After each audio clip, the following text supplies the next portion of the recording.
The race to carbon neutrality is on, and electric vehicles are playing a big role in accelerating the journey. Global sales for electric cars doubled in 2021, and the trend is expected to continue. Audi is revving up its strategy to be future fit, balancing innovation and technology with luxury in its drive to lead in manufacturing premium sustainable vehicles. What will this electric future look like in South Africa? I caught up with Hildegard Wortmann, member of the Board of Management of Audi AG for Sales and Marketing, and Andre Konsbruck, Vice President for Overseas Sales at the Sanctuary Mandela, to speak about the global move towards electric and digitised mobility. This particular discussion, just by way of introduction, perhaps tell us a little bit about yourselves, the respective roles that you play at Audi, and also how you are progressing the brand's philosophy into the future. Well, first of all, I've been in this automotive industry now for quite a long time, but I personally believe right now is the most exciting time to be in there. And the reason for that I'm saying this is, everything's happening at the same time. We go all electric, we go digital, we look into autonomous driving, which is the big game changer really that's coming up. And all of this is happening at the same time. And there's a unique chance in this to redefine the car and to redefine the importance of this industry. And I think it's great to be part of this and trying to bring contribution into this situation. And do you share the same sentiments? Are you equally or similarly as excited as Yeah, definitely. I'm now with Audi since more than 30 years. And I joined the company when we were really very low volume, and then we grew. We were very successful, but we never experienced this kind of transformation that we're experiencing today. So everything is completely changing. And for me, which is even more exciting, being responsible for the overseas markets. So I'm covering 70 markets, a lot of smaller markets where the development sometimes happen in a different way, not necessarily just slower, because you have very advanced countries also part of it. So, and that makes it really fascinating that we try to not only to copy, but even really in parallel to develop similar things that are more available to Europe in a first stage. So we try always to catch up and then just to be part of the transformation from the very beginning, and that's really exciting. And a part of that transformation in terms of the group strategy, you guys are looking at producing all your new vehicles being all electric by 2026. The rest of your fleet, I'm told, will catch up to that deadline by 2030. So talk to us a little bit more about your global strategy as it does pertain to the future of premium mobility. Yeah, first of all, we believe in that the future clearly is electric, and we are really driven by this idea. And went, like you said, into a very bold move, saying as of 2026, we will only launch new cars completely electric. And when we announced this, a lot of people thought, "Wow, this is what they are talking about." But we believe, it's also a question of mindset. You need to take this bold action in order to really create impact, to really foster change. And we believe that this is the right way to go into this. So we have decided by 2026 all new models of the Audi brand will be electric only, and then obviously we need some time to change all of your portfolio. So by 2030, 2032 we will then go all electric with all the cars there. And but it's not just about creating battery electric cars. It is really about driving this transformation. It is about decarbonization. That's really the mission behind it. And we need to create with that the whole ecosystem in it. So it's not just the hardware of one car, but it's the infrastructure going with that. It's the total supply chain going with that. So it's the whole ecosystem and across the whole value chain that needs to change and drive this transformation into a more sustainable future. And with that, we want to contribute into creating this future of mobility in a very premium way. Andre, you spoke about the nuances of operating in a vast number of markets and just the level of transformation and progression that happens at different stages. So as it does pertain to your group target in terms of e-mobility, maybe just a bit of color as to what that looks like here in Africa on the continent and how that compares. Yeah. So when we just look globally, just to give you a comparison, we are seeing really a dramatic change towards electrification. So the EV market grew by 68% last year, now is already reaching 7.8 million cars globally, which is 10% of global sales. So, and then you can see in comparison where are we now on the African continent. Yeah? And when I'm talking about the African continent, the biggest market and the most relevant one is of course South Africa for us. And there we still see there's still a lot of room for improvement.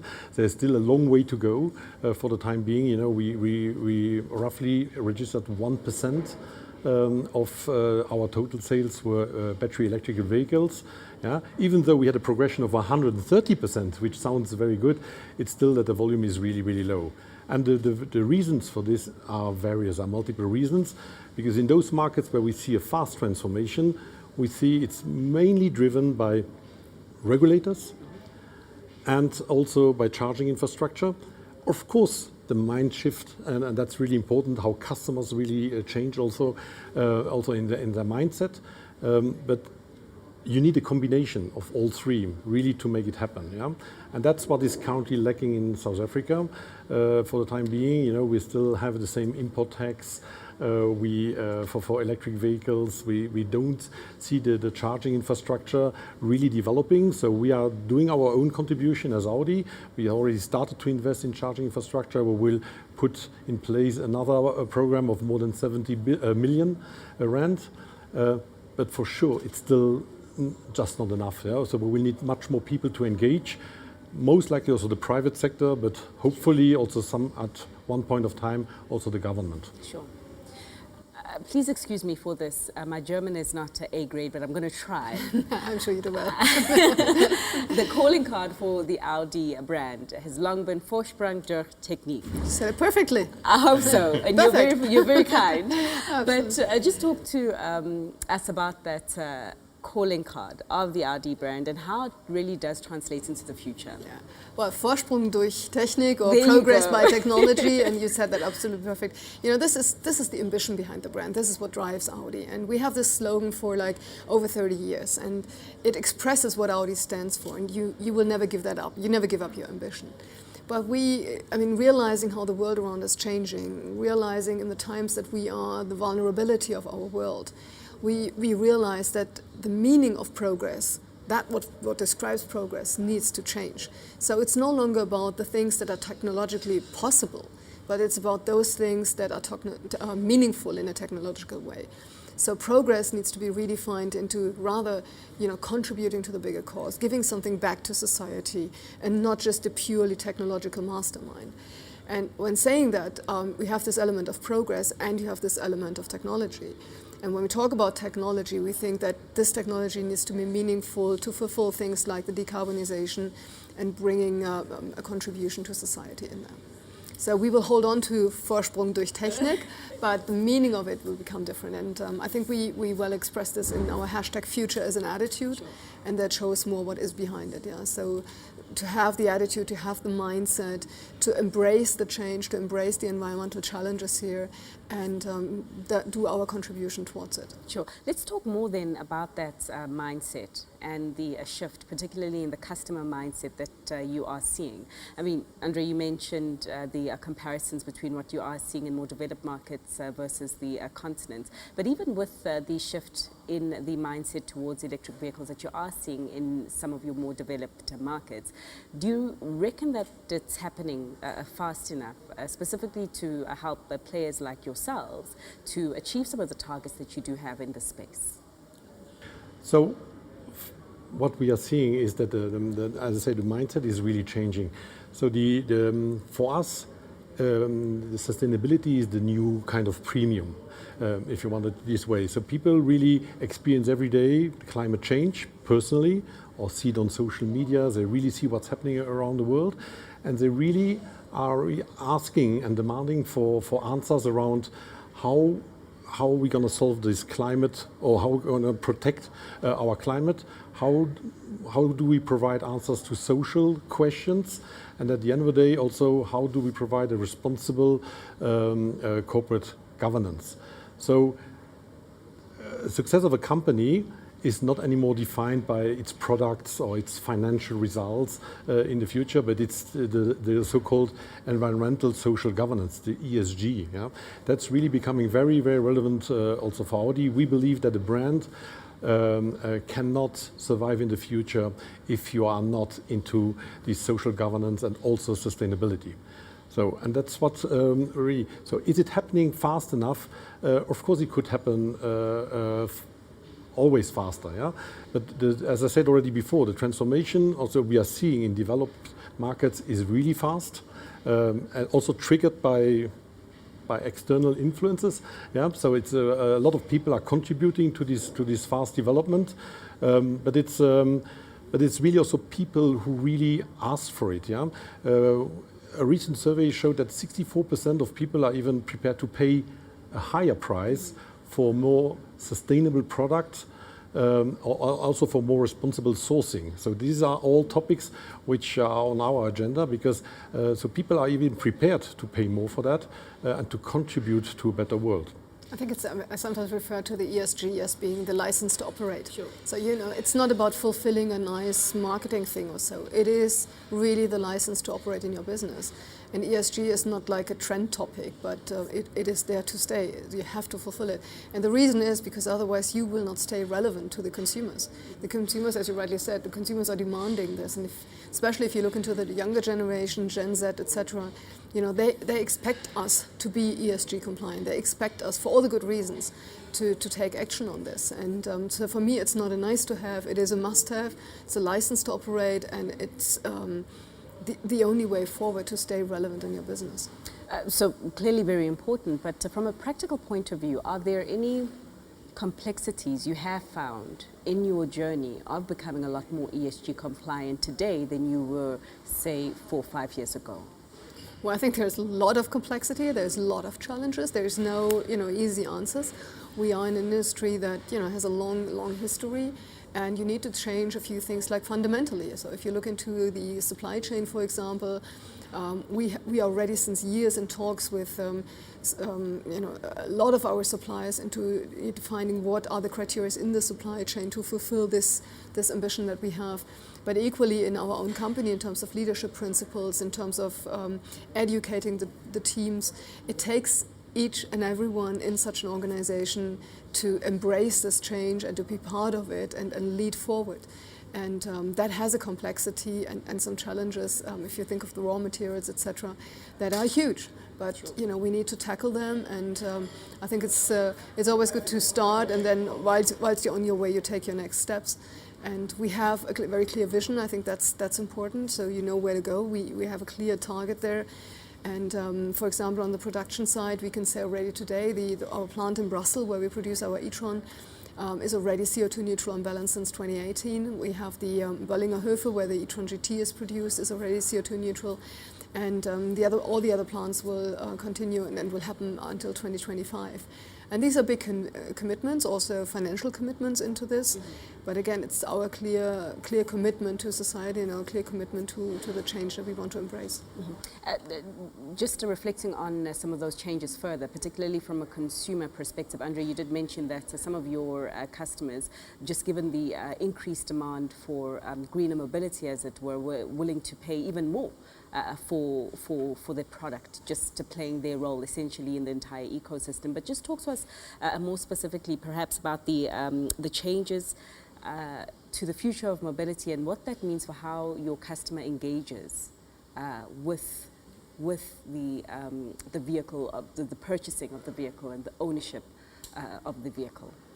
Yeah, in an increasing digital world that we are all experiencing, also like for the EV transformation, we're also experiencing currently a huge digital transformation.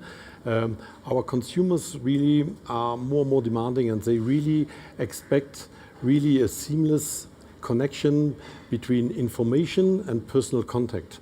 So that means we as a company, we have to provide, if you want to be customer-centric and really provide the customer with what he expects, we have to provide him with this seamless omni-channel customer journey. Meaning that the customer can decide at any point of time on his journey when, how, and where he wants to purchase his car or whatever services which are associated with the car. So that's one portion where we said, as a customer-centric company, we have to really balance well this physical and digital, and Hildegaard always calls it phygital. We have to become much more phygital. Really, you copyrighted that. So I'm always using it, but I mention her. So, and that's the one thing. But when we talk about future mobility, is, I think, goes beyond just a simple purchase of a car, a new car or a used car. It's about all the services which are related to the car in a first step. So that means also our customers expect that on the same platform, on one unique platform for convenience reasons, so you can purchase finance products, warranties, service maintenance packages, but also charging solutions, charging boxes, parking, so all kind of services which goes with the car, or booking online, of course, their service. So we need to provide also here that platform where everything is really on one single platform, and not that you have to open 100 of different apps to do this or this. And we call it the so-called Audi ecosystem, which will regroup all these services. And last but not least, we will go into more and more into autonomous driving. So we all believe it will happen. So it's just a matter of time. There's some individuals who are currently under fire over whether that will indeed happen, or whether it's happening already. So but you're confident we're going there? Yeah, well, definitely. And you can imagine when people are not busy anymore driving the car and looking at the traffic around and whatever, but just spend time in the car to commute from A to B. So the big question is, okay, what do we need to offer as a manufacturer to, as a user experience, or even as an entertainment? So there's also a huge opportunity to provide them also with movies, with but also with point of interest search, with even bookings for whatever hotels, everything. So everything they could do at their home, we have to enable them to do it in the car in the same way, in the same convenient way than as they would sit in front of their computer. So, and that's a big opportunity also for us, where we are thinking about a lot of solutions. We developed already HoloRide with these virtual glasses, where people can experience movies in a different way. So that's all part of this entertainment, but I would not say it's just entertainment. It's just really for convenience, making it's user experience at the end of the day. Proving it. And so this is not the driver, or we're going to a future in which even the driver is doing this? Even the driver. So it's all the people involved or sitting in the car. And that's about future of mobility. So it's much more than online sales or e-commerce of a new car. It's about everything connected to the car, and maybe everything connected to your private life, which hopefully one day in a fully autonomous car will be very exciting to spend some time in the car and then do something completely different. You sound incredibly excited about that future yourself, as though you wish it was the current present. But I imagine that all of that and that entire suite offering would not come at the compromise of luxury, just given the fact that Audi has positioned itself quite strongly as a luxury offering in the automobile sector. So how does the maintaining the position of luxury against balancing the aspects of sustainability look like, and will there be any impact as you drive towards this greener future? Yeah, it's an interesting question. I mean, I don't see it as against each other. I think in a way sustainability is the new luxury, because there won't be any luxury that is not sustainable. So I think you need to really change this mindset into sustainability does not mean that you have to give up something or that you do something not so nice. Yeah? So it's, you can enjoy life, you should enjoy life, you can enjoy luxury, but it must be possible to do this in a very sustainable way. So I think this is rather a combination than an either or. Yeah? So it's an either and.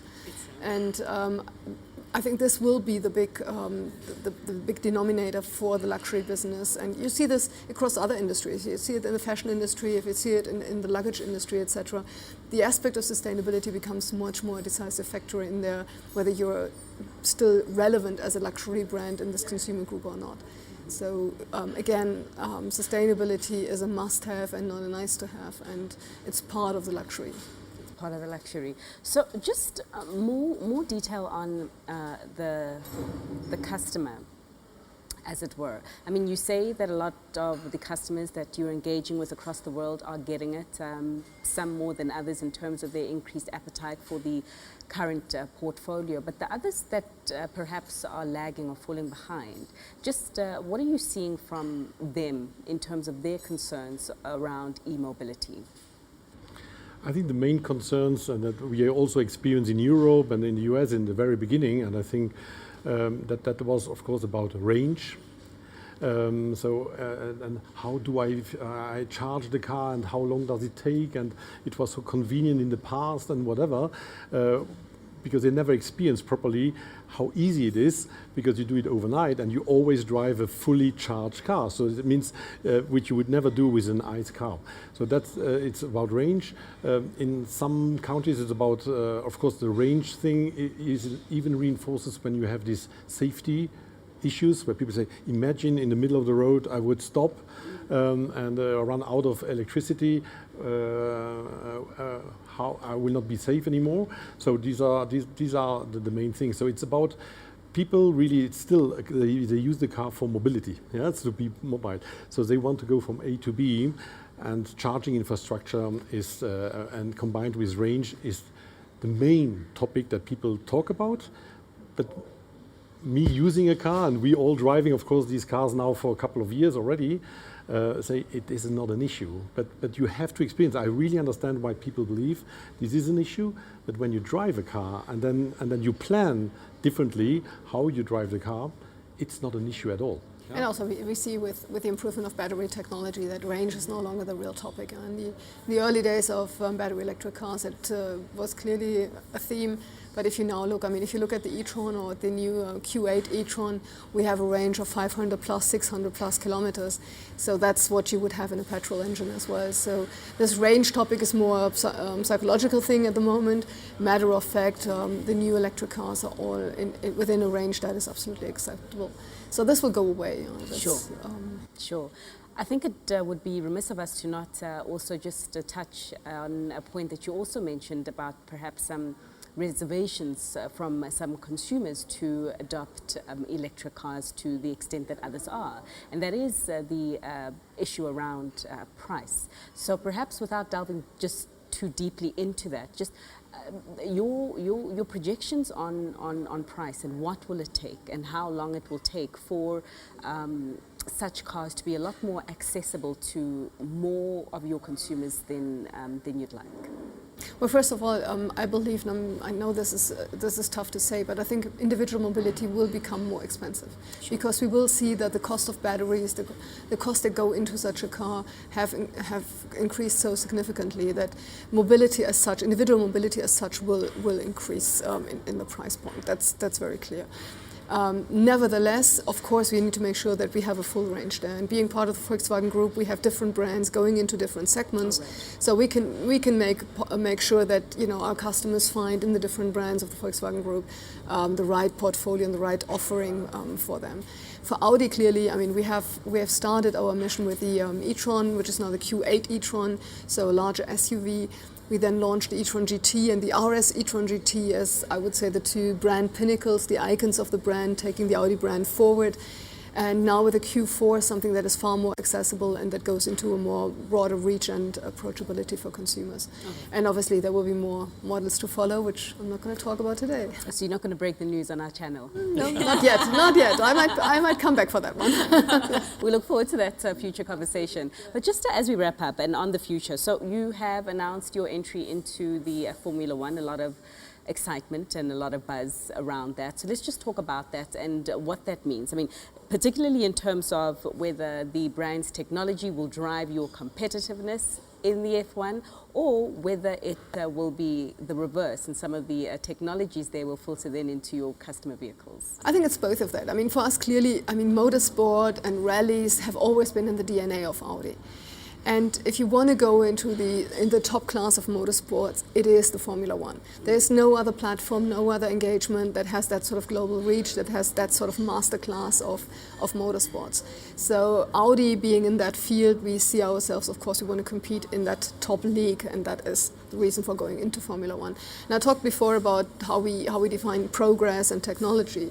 And I think this whole Formula One gives now a perfect platform for us to prove on the technology points and show the capabilities of the brand.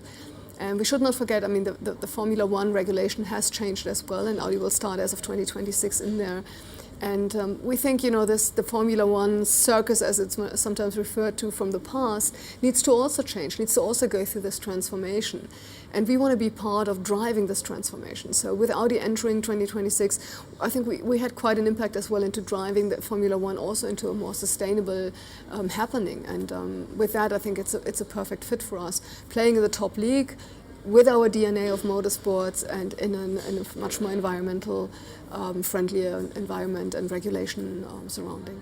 So we are all excited about this, definitely. Andre, anything from your front to add just regarding the F1 and some of the lessons that perhaps could come out for the electric car industry? No, for me, it was really exciting, especially for my region, because as you know, when you look at today at the circuit, and hopefully by 26 it will be the same, we have a couple of races in the Middle East region, we are in Singapore, so we are already very, very present in my region, so there's a lot of excitement about it. And I think even Rally Dakar has shown in the first year and now in the second year, but that the technique was perfect. Yes, you can always have an accident or these kind of things, but the technique really worked perfectly also in these really tough conditions. And it was pioneering again. Yeah. I mean, electric car in the Rally Dakar is again Audi pioneering new technology. Oh yeah, and the speed not compromised, of course. And that was really exciting, and everybody's picking this up and putting pictures in the showroom. So it's not only about us as a brand and how we communicate externally. It's about the people in Audi, but also our entire organization are really fascinated when we do these kind of things, because we pick up challenges that nobody would really expect us to do. I think nobody expects us to go into Formula One. Nobody definitely expects us to go to Rally Dakar. Yeah. And they love these kind of challenges, yeah. Because they have something to talk about, they have a story to tell, and we provide them with some material. So the entire organization is really excited about it, even down to our technicians, salespeople. Everybody talks about Formula One. I think even the coverage globally was tremendous. Yeah. I think it shows that we're all looking for emotional experiences, and I think the Formula One engagement shows as well the emotional side of Audi. As much as we do this in other areas of sustainability and electrification, this is also part of the emotional side of the brand, and therefore a perfect fit. All right. I think we'll leave it there. And to the both of you, thanks once again for your time and just engaging and indulging us with your plans as Audi for the future of mobility, premium mobility as you do see it. South Africa's power outages may be seen as a roadblock for the success of electric vehicles in the country. But this is not necessarily the case. Audi sheds light on how it's driving through the darkness in its Conversation of Progress series, available on its website. From myself, Fifi Peters, it's bye for now.